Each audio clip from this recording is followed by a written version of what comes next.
राधे राधे। कैसा है मेरा परिवार? स्वस्थ होगा, सुखी होगा, आशा करती हूँ परम मंगल कामना के साथ। तो अब बात करते हैं बैसाख की कहानी की। बैसाख में सुनी जाने वाली कहानियाँ। तो बोलिए बैसाख के ठाकुर की जय, मधुसूदन भगवान की जय, वृंदावन बाके बिहारी लाल की जय। चलिए शुरू करते हैं। ये बहुत समय पहले की बात है कि किसी नगर में एक राजा राज्य करता था। दयावान धर्मात्मा राजा भगवान विष्णु का अनन्य पूजा पाठ भजन कीर्तन में उस दिन गहन आस्था में हर गंगा जी के वैशाख स्नान करने जाता था। एक समय जब वैशाख स्नान आने वाला था तब उसने सोचा, मैं इस देश का राजा हूँ, मुझे अधिकार है कि मैं सबसे पहले गंगा जी में स्नान करूँ, बाकी सब मेरे बाद स्नान करें। बस यही सोचकर उसने पूरे राज्य में ढिंढोरा पिटवा दिया और सबको कहा, चैत्र पूर्णिमा से पूरे वैशाख पूर्णिमा तक राजा गंगा जी में सबसे पहले स्नान करेगा, उसके बाद कोई और स्नान करेगा। बड़ी अजीब सी बात थी और सब इस बात को कोई हैरान थे सोच के। कोई स्नान करेगा, अजीब सी बात थी और सब और चराचर ये विषय बनी हुई थी। हर कोई ये देख रहा था, ये तो राजा का सनक है, राजा सनकी है और साथ में घमंडी भी था। राजा को ये पता था कि मेरे डंडे के अंदर इतना दम है कि कोई भी मेरी बात को टाल नहीं सकता। और उसी के साथ उसने पूरे गांव के अंदर ये ढोल नहीं ढाल नहीं सकता। और उसी के साथ उसने पूरे गांव में के ऊपर पहरा खड़ा करवा दिया और उस ये दृढ़ निश्चय किया कि मैं सबसे पहले स्नान करूंगा। साथ ही एक बार उसके मित्र के साथ उसकी बात हो रही थी तो उसने बोला, मैं प्रण लेता हूँ, अगर कोई स्त्री मेरे से पहले गंगा जी में स्नान करेगी तो मैं उससे शादी कर लूंगा, और कोई पुरुष मुझसे पहले स्नान करेगा तो मैं उसे अपना आधा राज्य दे दूंगा। अब उस समय तो उसने बोल दिया, बाद में उसने विचार किया तो उसने अपने कहे पे पछतावा भी हुआ। पर कहते हैं ना, हमें घमंड कभी कुछ नहीं सोचने देता। अब उसने गंगा जी के पास पहरा खड़ा करा दिया और उसे ये डर था कि जल्दी उससे पहले कोई स्नान ना कर ले। अब वैशाख मास शुरू हुआ। पहरेदार पूरी सावधानी रखते। राजा रोज सुबह स्नान के लिए आ जाता और स्नान करके जाता और यही सोचता कि कहीं कोई मुझसे पहले स्नान ना करे। रोज का यही नियम था। गंगा जी के घाट के पास एक आम का पेड़ था जिस पर एक बंदरिया रहती थी। अपने पिछले जन्म के स्मृति के कारण भगवान विष्णु के करने में लगी हुई थी, भगवान विष्णु को प्रसन्न करने में लगी हुई थी। उसने पहले जन्म के कुकर्मों के कारण बंदरिया योनि मिली थी। वो चाहती थी बैसाख स्नान करके कुकर्म योनि को हटाऊं और रोज सुबह राजा के आने से पहले स्नान कर लेती। अब लेकिन राजा को नहीं पता था कि उससे पहले रोज एक बंदरिया गंगा जी में स्नान कर लेती है। पर राजा को कुछ शक सा हो रहता था, क्योंकि जब वो स्नान करने आता था तो उस पानी को हिलता हुआ बिखरा हुआ देखता, अपने पहरेदारों से कह जाता उस पानी और पहरा कड़ा कर दिया। पर बंदरिया पर कोई फर्क नहीं पड़ता था। बंदरिया डाली के सहारे उतरती, गंगा जी में स्नान करती और करके पेड़ पर चढ़ जाती। एक दिन जब बंदरिया पानी में स्नान करके बाहर निकली तो एक सिपाही ने उसे देख लिया और पकड़ लिया। जब राजा ने स्नान करने के लिए आए तो देखा कि एक सिपाही उससे बोला, ये बंदरिया आपसे पहले स्नान कर लेती है। राजा को बहुत आश्चर्य हुआ और राजा ने बंदरिया को पूछा तो इंसान की भाषा में बोली। उसका ये शरीर बंदर का था पर बहुत मधुर वाणी थी। अब राजा ने तो प्रण कर लिया था, इसलिए उसने उस बंदरिया से शादी कर ली। बंदरिया को तो पता था कि यह बैसाख स्नान का पुण्य है, फल है। रानी बन गई। राजा अपनी बात का पक्का था। उसने बंदरिया के साथ अपने पति धर्म निभाया। राजा की और बहुत सी रानियां थी। बंदरिया का बहुत ही मजाक उड़ाती थी। देव योग से बंदरिया को गर्व ठहर गया। धीरे धीरे 9 महीने का समय और बंदरिया को बच्चा होने का समय नजदीक आया। एक समय बंदरिया ने राजा से पूछा, बच्चा होने को होगा तो मैं आपको कैसे बताऊंगी। राजा ने उसके कमरे में एक घंटी लगवा दी और कहा, जब तेरे दर्द हो तो घड़ी बजा देना, मैं खुद आके सारा इंतजाम कर दूंगा। बंदरिया बहुत खुश हुई। कुछ दिन बाद राजा की और रानियां बंदरिया को मिलने के लिए आई। आने पर कमरे में घंटी बंदी देखी तो पूछने लगी, किसने लगवाई है। बंदरिया तो भोली थी, मन की साफ थी। उसने सारी बात रानियों को बता दी और बोली, राजा जी ने घंटी बनवाई है और कहा है जब दर्द हो तो बजा देना। रानियां हंसने लगी। राजा पे इतना काम है कि घंटी की आवाज सुनकर राजा कैसे आएंगे। रानी ने बंदरिया उसको क्या कहा, और जरा बजा कर तो देख राजा आते हैं कि नहीं। बंदरिया ने घंटी बजाई। राजा जी तुरंत आ गए। राजा ने पूछा, क्या दर्द हो रहा है। बंदरिया ने कहा, मैं तो देख रही थी आप आते हैं कि नहीं आते। राजा को बहुत गुस्सा आया। राजा उसी समय बहुत जरूरी काम छोड़कर आया था। बाकी रानियां राजा से बोली, ये तो बंदरिया है, राजा जी काज क्या जाने, आप इस घंटी को उतरवा दीजिए। जब इसको दर्द होगा तो हम सब लोग मिलके देख लेंगे। राजा को रानियों पर की बात सही लगी। राजा ने घंटी उतरवा दी। एक दिन बंदरिया को दर्द शुरू हो गया और रानियों को बोली, दर्द हो रहा है, बच्चा कैसे होगा। तब रानियां ने बोली, तू आंखों में पट्टी बांध के ओखल में सर डाल के जा, इसे तुझसे दर्द नहीं होगा। बंदरिया ने ऐसा ही किया। दासी ने प्रसव करवाया। वैशाख मास के स्नान के पुण्य से के प्रभाव से बंदरिया को बहुत ही सुंदर पुत्र का जन्म दिया। पुत्र को देखते ही सभी रानियां चिढ़ गईं, क्योंकि किसी भी रानी के कोई भी औलाद नहीं थी, कोई भी बच्चा नहीं था। रानियों को इतना सुंदर बालक होते ही उम्मीद नहीं थी। क्यों? उन्हें लगता था बंदरियों का बच्चा बंदरिया ही होगा, इंसान नहीं होगा। अब उनका बंदरियों को बहुत सुंदर पुत्र हुआ था। अब रानियों ने को लगा तो बंदरिया का पुत्र राजकुमार बनेगा, एक बंदरिया राजमाता बनेगी। रानियों को कोई कहेगा पूछेगा भी नहीं। ये सोचकर सब रानियों ने आपस में योजना बनाई। एक रानी ने जल्दी से अपनी चुनरी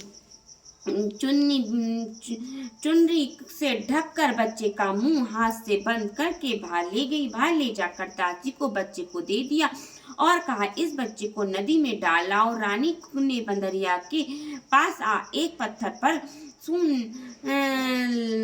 खून लगाकर रख दिया। राजा आया और पूछा, क्या हुआ है।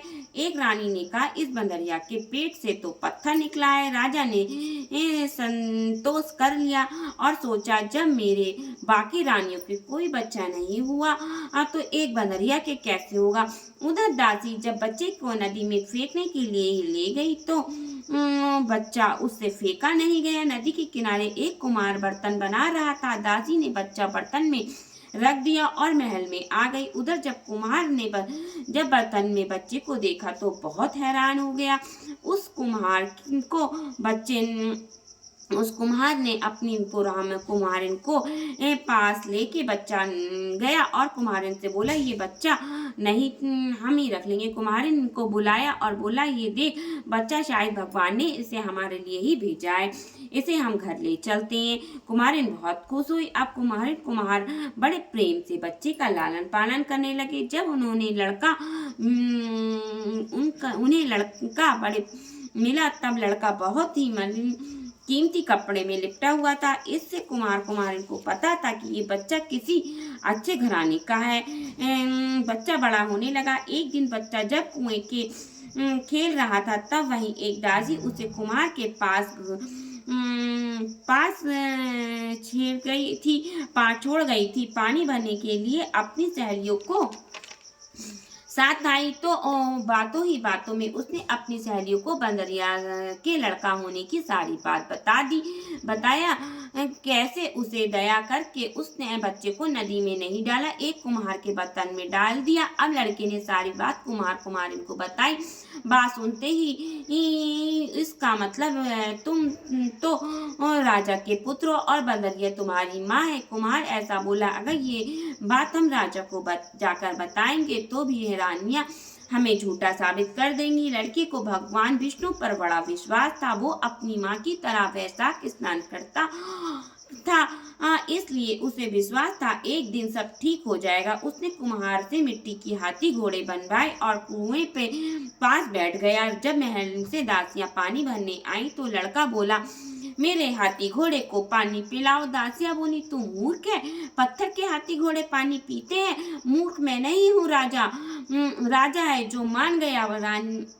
बंदरिया को पत्थर पैदा हुआ है। दासियां बहुत आश्चर्य में पड़ गई। राजा भी घोर आश्चर्य हुआ और वो फिर सब बातें सोचने लगा। उसने रानियों से पूछा और सभी रानियां बोली उन्हें खुद पत्थर को निकलते देखा था। बंदरिया से पूछा, बंदरिया बोली, मेरी आंखें तो बंद थी, मैंने कुछ नहीं देखा। राजा को रानियों पे विश्वास था।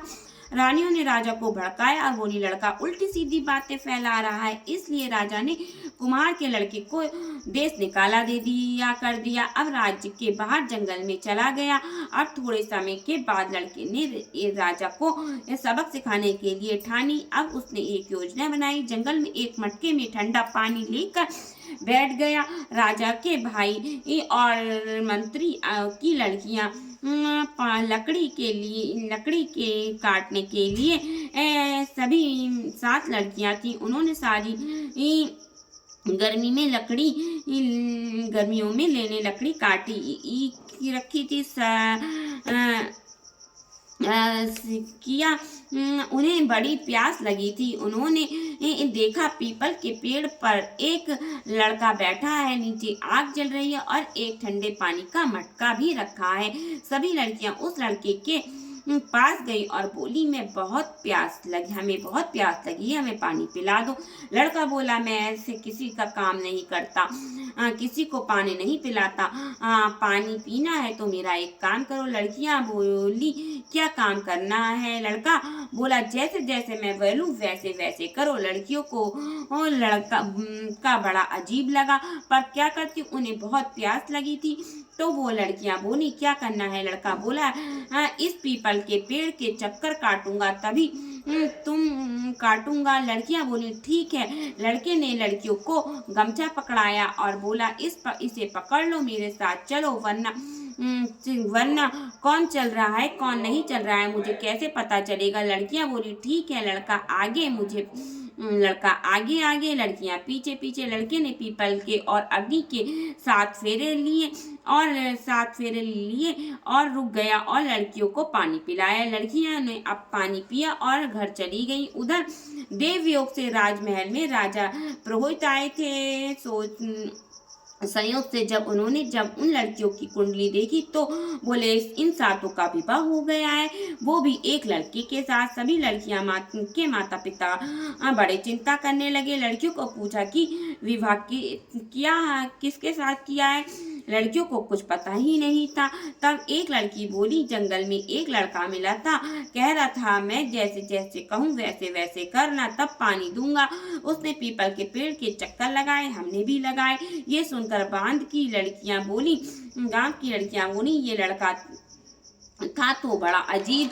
राजा पुरोहित जी ने पूछा, और बताओ कि अपनी भी किया? लड़की बोली, हाँ, पेड़ के नीचे उसने हमें अपना गमछा भी पकड़ाया। अब वह सुनकर सब आश्चर्य में पड़ गए। पुरोहित जी ने बोला, उस लड़के से इन 7 के साथ विवाह कर लिया है। अब तक लड़कियों के माता पिता क्या करते? जंगल में लड़के से मिलने गए। सब ने लड़के को पूछा, तुमने शादी की है? उसने बोला, हाँ। तब सब ने कहा, अब लड़कियों को अपने पास रखो। लड़का बोला, मैं खुद इस जंगल में यहाँ पेड़ पर रहता हूँ, लड़कियों को कहाँ रखूंगा? कुछ खाने का भी नहीं है मेरे पास। अब ये सोचकर उन लड़कियों को माता पिता ने बोला, तुम चिंता मत करो, हम तुम्हें बहुत सा धन देंगे। राजा से कहकर तुमने राज्य में वापस भी बुलवा लेंगे। अब सबने राजा से बात करी और लड़के को वापस राजा में बुलवा लिया। लड़के ने उन लड़कियों को अपने घर में राजा के साथ एक बहुत बड़ा घर बनवाया। शुकिया जब घर बन रहा था उस समय के बीच में सभी लड़कियां गर्भवती हुई और इस सब ने एक एक लड़के को जन्म दिया। बच्चों को जन्म के साथ लड़की के घर बनकर तैयार हो गया। लड़के के गृह प्रवेश करवाया, बहुत बड़े प्रतिभोज का आयोजन करवाया।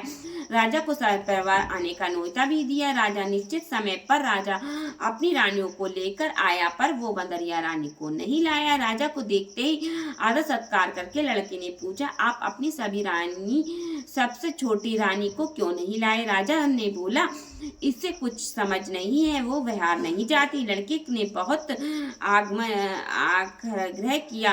लड़के के बहुत आग्रह करने पर पालकी भेजी बंदरिया रानी को लाने के लिए। बंदरिया रानी वहां आ गई। लड़के ने बड़े आदर सत्कार से उसके पैर छुए और पूजा के बीच में उसे बैठाया। साथ ही अपनी सभी रानियों से बोला कि रानी माँ के पैर छुओ और पैर पढ़ाई में सोने की गिन्नी की दो। साथ ही बच्चा भी उनकी गोद में रखो। लड़के की सभी बहुओं ने ऐसा ही किया। बंदरिया सबको आशीर्वाद देने लगी। राजा की बाकी रानियां समझ गईं कि कुछ गड़बड़ है। राजा को भड़काने लगी और बोली, हमें बुलाकर हमारा अपमान कर रहा है। हम यहाँ सब खड़े हैं और ये छोटी रानी का इतना सम्मान कर रहा है, इसलिए हम यहाँ से जा रहे हैं। राजा को भी क्रोध आया और खड़े सभी से देख रहे थे हैरानी से कि वे लड़का बंदरिया रानी का इतना सम्मान क्यों कर रहा है। जब रानी बंदरिया और राजा जाने लगे तब लड़का बोला, ये बंदरिया रानी मेरी जन्म की माँ है। राजा ने पूछा, कैसे? तब लड़के ने सारी बात बता दी। कैसे बंदरिया को बच्चा पैदा हुआ। रानियों ने उसे मारने के लिए दासी को नदी में डालने के लिए दिया। दासी को दया आ गई और उसने बच्चे को बर्तन में रख दिया। कैसे कुम्हार ने पाला लड़का का और बोला, महाराज जो दासी मुझे यहाँ पर छोड़ने आई थी आप उससे पूछ ले। दासी ने राजा के डर से सब बात सच बता दी। सारी बात जानकर राजा को बहुत क्रोध आया और उसने उसी समय अपनी सभी रानियों को त्याग कर दिया।